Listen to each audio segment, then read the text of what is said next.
بسم اللہ الرحمن الرحیم۔ محترم ساتھیو، السلام علیکم ورحمۃ اللہ وبرکاتہ۔ اللہ تعالیٰ کی رحمت سے مایوس نہیں ہونا چاہیے۔ اگر زندگی میں خدا نخواستہ ماں باپ سے حسن سلوک کرنے اور ان کے حقوق ادا کرنے میں کوئی کوتاہی ہو گئی ہو، پھر بھی خدا کی رحمت سے مایوس نہیں ہونا چاہیے۔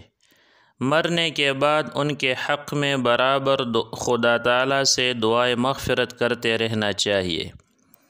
اس سے یہ توقع اور امید ہے کہ اللہ تعالیٰ آپ کی کوتاہی سے درگزر فرما دے اور آپ کو اپنے نیک بندوں میں شامل فرما دے اور ماں باپ کے فرمانبردار اولاد میں شامل فرما دے۔